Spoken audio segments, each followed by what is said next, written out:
السلام علیکم۔ تو آج کی یہ کہانی ہمارے ساتھ ہانیہ امتیاز نے راولپنڈی سے شیئر کی ہے۔ یہ کہانی چھوٹی ہے لیکن یہ کہانی اتنی دم رکھتی ہے کہ اگر آپ اس کو غور سے سنیں گے تو آپ کے رونگٹے کھڑے ہو جائیں گے، کیونکہ اس کہانی میں ہوتا یہ ہے کہ ہانیہ کا جو والد تھا وہ ایک ڈپریشن مریض تھا۔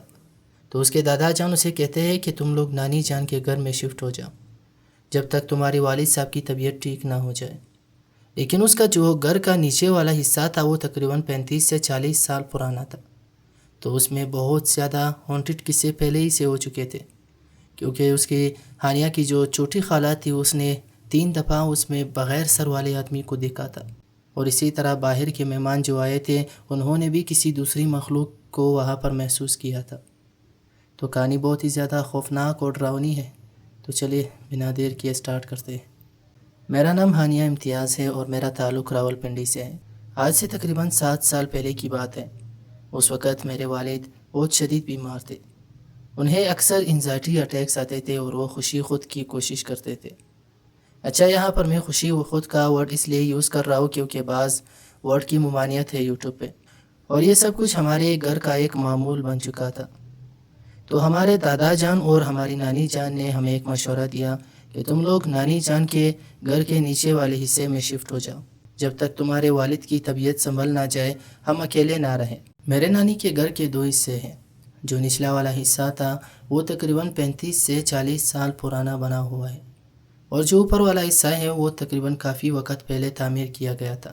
اس گھر میں میری خالہ اور کئی لوگوں نے بارہا غیر معمولی سرگرمیاں محسوس کی ہیں، جیسے میرے چھوٹی خالہ نے اس گھر میں 3 بار بغیر سر والے آدمی کو دیکھا ہے، اور کئی بار باہر آنے والے مہمانوں نے بھی کسی اور مخلوق کی موجودگی کو محسوس کیا ہے۔ گرمی کی رات تھی، چونکہ ہم بہن بھائی چھوٹے تھے تو اس وجہ سے ہم ایک ہی کمرے میں سوتے تھے، اور والد صاحب باہر برآمدے میں سویا کرتے تھے۔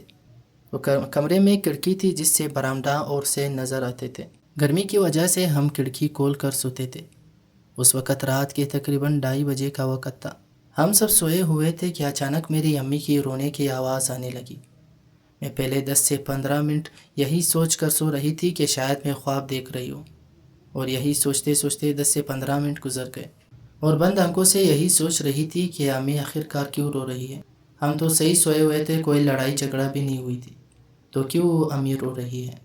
میں بھی یہی سوچ رہی تھی اور خوف سے آنکھیں بند کیے ہوئے تھے۔ وہ آواز تیز ہو گئی۔ میں نے بہت برداشت کیا، لیکن آخرکار میں نے آنکھیں کھول دی کہ دیکھ سکوں کہ امی آخرکار کیوں رو رہی ہے۔ ہماری جو کمرے کی کھڑکی تھی میں نے آنکھیں کھولی اور کھڑکی کی طرف دیکھا، کیونکہ اب وہ آواز کھڑکی کی طرف سے آ رہی تھی۔ حسین میں میری امی اپنے دونوں ہاتھ منہ پر رکھ کر رو رہی تھی اور ادھر ادھر چکر لگا رہی تھی۔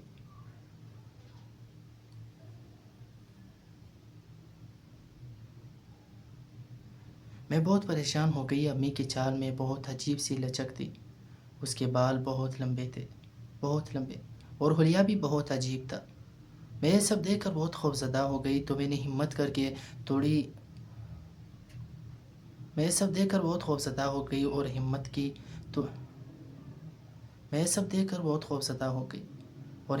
کے اس کو آہستہ سے آواز دی کہ امی۔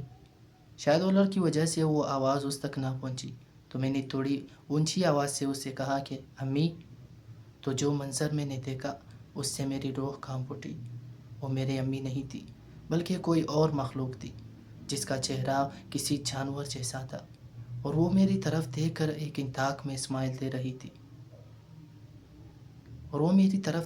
عجیب انطاق میں اسمائل دے رہی تھی۔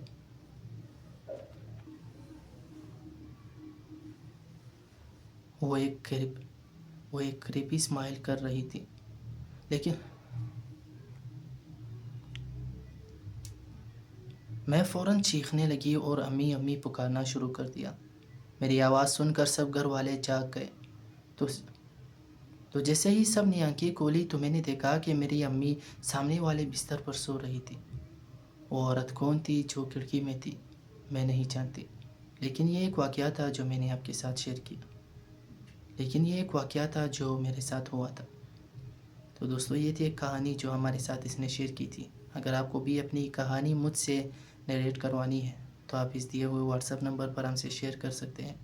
انشاءاللہ میں بیسٹ اسٹوری سلیکٹ کر کے اس پہ نریٹ کر دوں گا۔